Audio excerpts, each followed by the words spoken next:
नमस्कार दोस्तों, बडिंग्स में आपका स्वागत है। होप करते हैं कि आप सभी बहुत अच्छे होंगे। सबसे पहले ओपनिंग नोट जो है वो मैं देता हूँ। अक्सर बच्चे कहते हैं, अक्सर लोग कहते हैं कि आईआईटी आईआईटी है। पर मेरा सवाल है आईआईटी आईआईटी क्यों है? पहला सवाल। कॉलेज तो वो भी है और कॉलेज तो हमारा एमआईटी, बीसी, भागलपुर और Gaya engineering college, Darbhanga college of engineering and so on so सारे हैं। Infrastructure we have that infrastructure okay, अच्छे इंफ्रास्ट्रक्चर हैं। बहुत सारे कॉलेज को मैंने ऐसा देखा है जिसका इंफ्रास्ट्रक्चर बिल्कुल बेकार है, बट कॉलेज की रेपुटेशन काफ़ी ज़्यादा हाई प्रोफाइल में है। फिर मैं दूसरा क्वेश्चन पूछता हूँ कि हार्वर्ड हार्वर्ड क्यों है? एमआईटी एमआईटी कौन सा है? ये एमआईटी अपना मुजफ्फरपुर की बात नहीं कर रहा हूँ, मैं मैसाचुसेट्स की बात कर रहा हूँ। तो जो कॉलेज है और जो यूनिवर्सिटी है, जो आप क्यूएस रैंकिंग में बहुत ही ऊपर है, तो सवाल आता है कि वो ऐसा क्यों है? क्या कॉलेज उस पुरानी बिल्डिंग से कॉलेज बनता है, या उसके पास गवर्नमेंट का बहुत फंड है इससे कॉलेज बनता है, या आखिर ऐसा क्यों है? और यही मेरा लॉन्ग टर्म विजन भी है।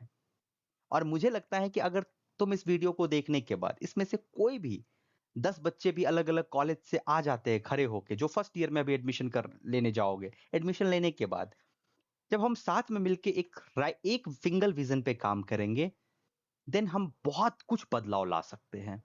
That is my honest experience. कि जब आईआईटी आईआईटी इसलिए नहीं होता है कि उसके पास बहुत सारा फंड है। वो एक बात है, फंड है, I agree with you. Fund है, कॉलेज का इंफ्रास्ट्रक्चर है, गवर्नमेंट उस पर ज्यादा ध्यान देती है, ये सारी चीजें हैं। लेकिन उससे भी बड़ी एक और चीज है कि उसका स्टूडेंट। कॉलेज स्टूडेंट से बनता है। कॉलेज सबसे पहले कि जो कोई भी कॉलेज होता है, कॉलेज का हिस्ट्री जो होता है ना, वो उसके स्टूडेंट से होता है। ओके। और स्टूडेंट और उसका अलुमनी मीन्स कि अगर मैं बिहार इंजीनियरिंग से पढ़ाई किया हूं, तो मेरी ये कोर रिस्पॉन्सिबिलिटी बनती है कि मुझे जहां जहां गैप दिख रहा है, मैं वापस आके उस गैप को फुलफिल करने का कोशिश करूं। बिकॉज मैं देखा, मैंने ऑलमोस्ट एक्सपीरियंस लिया, तो मुझे जहां जहां गैप लग रहा है, मैं उस गैप को तुम्हारे साथ मिलके फिल करने की कोशिश करूं, भरने की कोशिश करूं। आईआईटी आईआईटी इसलिए होता है क्योंकि सबसे पहले वहां स्टूडेंट जो होते हैं वो उस लेवल के स्टूडेंट होते हैं। अब सवाल आता है कि मैं तुम्हें इससे तुम्हारा लेवल को नहीं कह रहा हूं कि तुम्हारा लेवल डाउन है। नो, मैं ये कह रहा हूं कि वो जब वहां जाते हैं तो एक हमारे जैसे बंदे को भी वो एक्सपोजर मिल जाता है। हमारे ही स्कूल का कोई बच्चा, मैं चला गया बिहार के किसी इंजीनियरिंग कॉलेज में, वो चला गया आईआईटी किसी आईआईटी में, जब 4 साल के बाद निकलते हैं तो दोनों के माइंड में एकदम अलग परिवर्तन होता है। तो सवाल आता है कि क्या उस कॉलेज में ऐसा कोई जादू है? नहीं, कॉलेज में जादू नहीं है। कॉलेज के इकोसिस्टम में जादू है, और इकोसिस्टम जो होता है वो स्टूडेंट बनाता है। सबसे पहला इंपॉर्टेंट होता है, इकोसिस्टम बनाने का जो जिम्मेदारी लेता है वो स्टूडेंट का होता है। बिहार इंजीनियरिंग कॉलेज में खास करके जब बच्चे एडमिशन लेते हैं तो उसको अपने इकोसिस्टम से कोई फर्क नहीं पड़ता है। उसके इकोसिस्टम में वही सारी चीजें रहती हैं कि गंदा सा रैगिंग होगा, बकचोदी होगा, उसके बाद थोड़े बहुत पॉलिटिक्स होगा and so on so. But यहाँ पे इनोवेशन की कोई बात नहीं करेगा। इसलिए कभी-कभी क्या होता है, अच्छे बच्चे भी जो होते हैं ना, वो बहुत ज़्यादा फ्रस्ट्रेट हो जाते हैं, और वो जब 4 साल के बाद निकलते हैं इस कॉलेज को, तो वापस इस कॉलेज को मुड़ के देखना नहीं चाहते हैं। क्योंकि उसे लगता है कि उसकी जो बहुत क्रीम पोटेंशियल था ना, उस क्रीम पोटेंशियल को ये बिहार के कॉलेज ने बर्बाद कर दिया है। बट सच्चाई कॉलेज की नहीं है, सच्चाई कॉलेज ने आपको बर्बाद नहीं किया, उस इकोसिस्टम ने हो सकता है आपको बर्बाद किया। तो it's my vision, let's come together and change that ecosystem. 1 साल में नहीं बदलेगा, it will take 10 year 15 year to bring that change. हो सकता है कि इतने साल के बाद बिहार के जो कॉलेज के इंजीनियरिंग प्रोडक्ट हो, वो इंजीनियरिंग प्रोडक्ट कहीं ना कहीं एक इस लेवल पे हो कि मार्केट हमें देखे। अभी हम क्या है, बाहर निकलने के बाद हम मार्केट को देखते हैं। आईआईटी में क्या है, मार्केट आईआईटी की तरफ देख रहा है, आईआईटी मार्केट की तरफ नहीं देख रहा है। क्यों? क्योंकि उसको अपने प्रोडक्ट पे भरोसा है। तो अगर हमारा प्रोडक्ट पे हमें भरोसा होने लगे, देन बहुत सारी चीजें बदल सकती है। ना इस वीडियो में मैं बात करूंगा एक मिथ की। वो मिथ, सबसे बड़ा मिथ जो होता है वो हम सभी को पता होता है। जब मैं कहता हूं बच्चों को, कई बार मैंने कहा अपने जूनियर को कि रिसर्च पेपर पढ़ो, तो सवाल आता है कि रिसर्च पेपर पीएचडी वाले लोग पढ़ते हैं, एंड ये सबसे बड़ा मिथ है। रिसर्च पेपर वो सभी लोगों को पढ़ना चाहिए जो उस सब्जेक्ट में रेलेवेंट रहना चाहते हैं। मैं सरकारी नौकरी की तैयारी करने वाले बच्चे को कभी नहीं कहूंगा कि go and read a research paper, क्योंकि उसको उससे कोई फर्क नहीं पड़ता है, उसकी जरूरत वो नहीं है। But those who want to stay in their own industry, example मैं बात कर रहा हूँ कि अगर मैं एक सिविल इंजीनियर हूँ और मुझे सिविल इंजीनियर ही बनना है, तो मुझे रिसर्च पेपर पढ़ना ही चाहिए to become a good civil engineer, to understand कि ये दुनिया में चल क्या रहा है। स्टार्टिंग में फर्स्ट ईयर से आपको समझ में नहीं आएगी। मैं अभी आपको बारी-बारी से दिखाता हूँ, ओके? आपको क्या करना है, सबसे पहले अपना एक मोटा-सा फाइल बनाना है, ओके?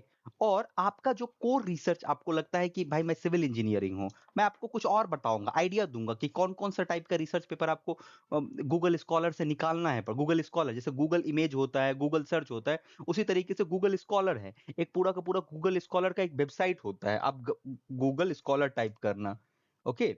वो पूरा वेबसाइट आपको निकल के आ जाएगा जिसपे क्या होते हैं ना, हजारों कितने सारे रिसर्च पेपर पड़े हुए हैं, you can not think even. आपको देखना है, सिविल इंजीनियर हो, water management, okay, waste water management.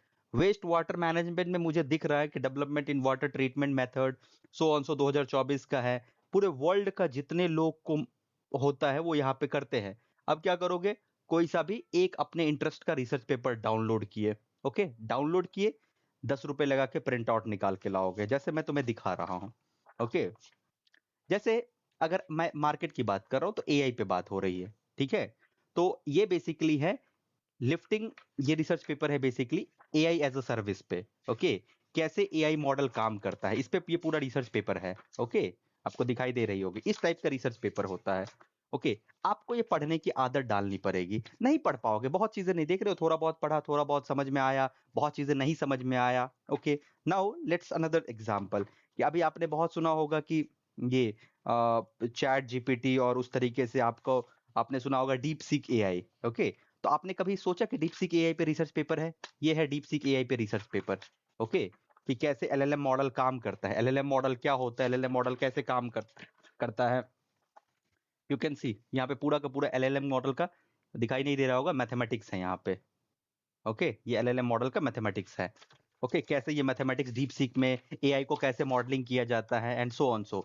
ये आपको पढ़ने की आदत डालनी होगी। मैं आपको और दिखाता हूँ, जैसे कि कैंसर का इन्वेस्टिगेशन करने के लिए जो मशीन होती है उसकी कंप्यूटिंग पावर पे क्या होता है, उस पे ये रिसर्च पेपर है, okay. Now let me show you few more research paper. इतना ही नहीं, ये तो और हुआ। अब मैं तुम्हें सिंपली, ये तो हो गया ये तो टेक्निकल हुआ। मुझे थोड़ा सा स्पिरिचुअल और सोशल में भी इंटरेस्ट है। तो अगर तुम देखोगे ना, ये इमैनुअल कांट है, एक मैं कह सकता हूँ एक फिलोसफर कह सकते हो उसको। उसका ये है कि इनलाइटमेंट पे उसका पूरा रिसर्च पेपर है। पूरा रिसर्च पेपर देखो कैसे वर्ल्ड कैसे काम करती है। अगर हम स्पिरिचुअल बातें करते हैं तो हम रिसर्च पेपर की बातें नहीं करते हैं। हमारे पास पुराने जमाने में बहुत रिसर्च हुआ करता था, बट अब हम भूल चुके हैं उसको। तो यही मेरा एक वो है, कोर मेरा एक विजन है कि हम इस चीज को वापस लाए, ओके। तो हम पहली बात की research paper, okay. Research paper आपको पढ़ने की आदत डालनी पड़ेगी, ठीक है। ये गोल्ड माइन होता है, रिसर्च पेपर वो गोल्ड माइन है जो आपको सोचने की क्षमता आपके अंदर विकसित करेगी।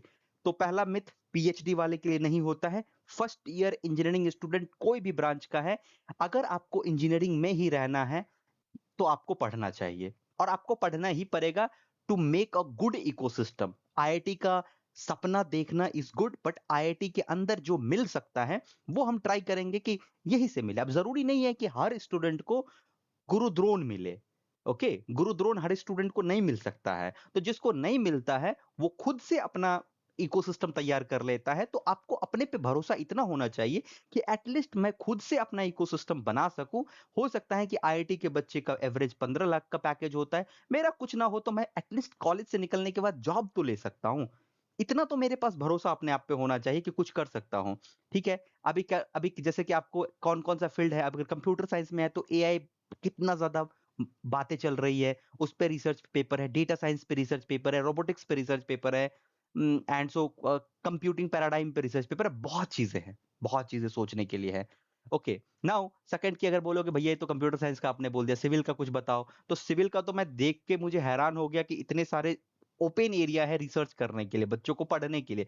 जैसे सोचो वाटर मैनेजमेंट कैसे होगा, इरिगेशन डिपार्टमेंट पे भी कैसे कैसे हम पानी को अलग अलग जगह पे ले जाएंगे। अगर तुम बिहार का मैप देखोगे तो बिहार का एक area north Bihar and south Bihar. North Bihar पानी से डूब जाती है, साउथ बिहार जो है सूखा हो जाता है। ये प्रॉब्लम को कैसे सॉल्व किया जाएगा, और ये प्रॉब्लम अगर एक इंजीनियर सॉल्व नहीं करने के बारे में सोच रहा है तो ये प्रॉब्लम फिर सॉल्व भी नहीं कर सकता है कोई। ओके, फिर मैं तुमको और कुछ कह देता हूँ, जैसे कंक्रीट डिजाइनिंग हो गया, तुमको अर्थक्वेक को कैसे वो किया जाए।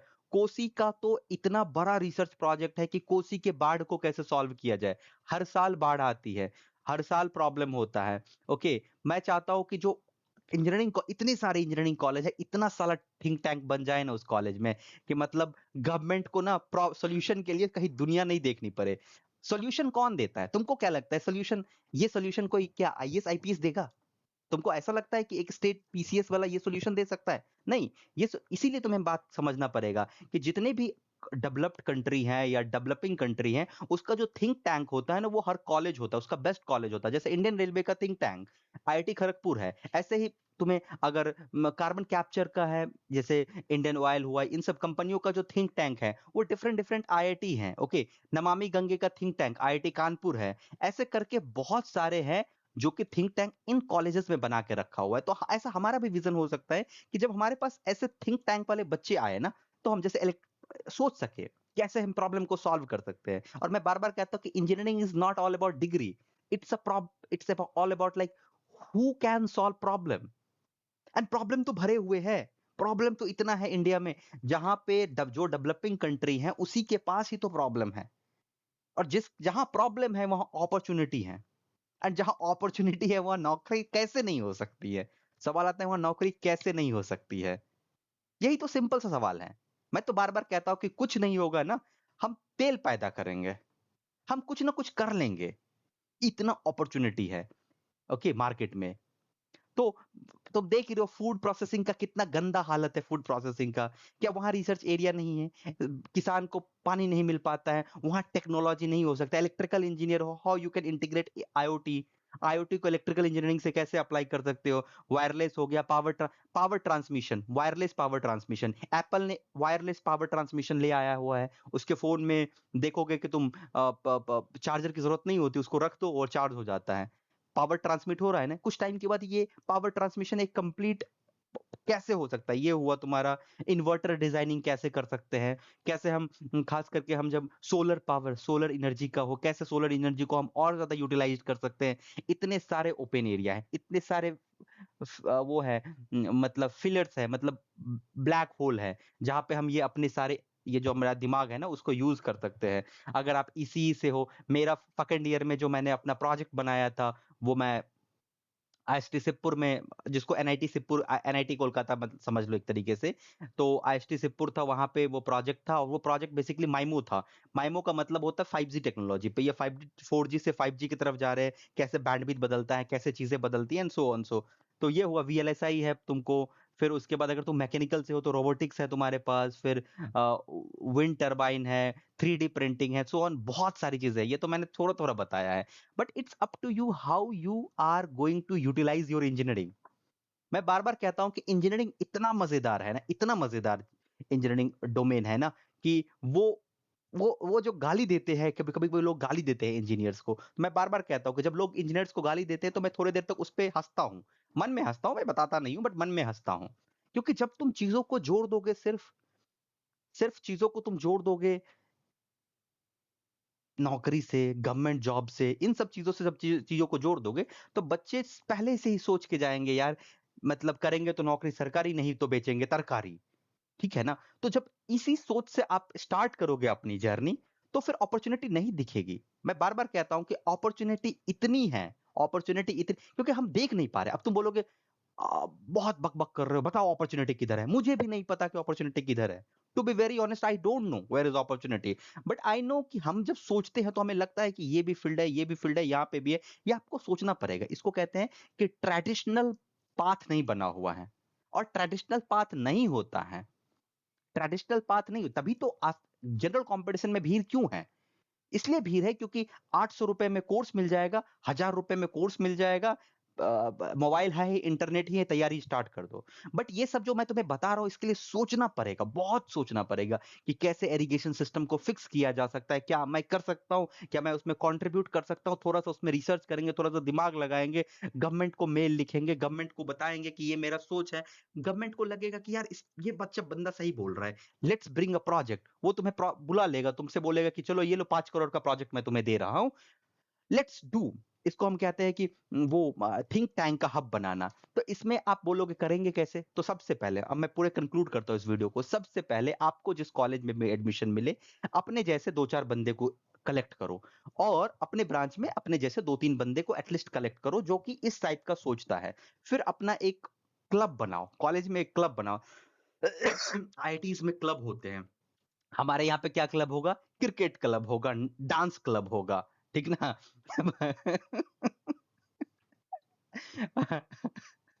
लिटरेसी क्लब होगा, यही सब क्लब हमारे पास होता है। एक एक दो आजकल मैं देखता हूँ कि रोबोटिक्स क्लब हर जगह होते हैं, उसमें भी क्या करते हैं, रोबोट बस उड़ाते हैं। तो मैं कहता हूँ कि हर तुम जब रिसर्च कर रहे हो किसी चीज पे, तो एक क्लब होना चाहिए जो कि थिंक टैंक हो। वो प्रॉब्लम पे सोचो, तुम्हारे कॉलेज में ही प्रॉब्लम है, उस पे सोचे वो एटलीस्ट डिस्कस करे। ये दिमाग सोचने के लिए भी बनाया है, ठीक है ना? तो ये सोचना पड़ेगा एंड जब ये सोचना स्टार्ट करेंगे ना तो प्रॉब्लम का सॉल्यूशन आपको दिखेगा और बहुत सारी चीजें बदलाव आएगी। Signing off. मिलते हैं आपसे जब आप कॉलेज में एडमिशन लेते हो तब। Signing off.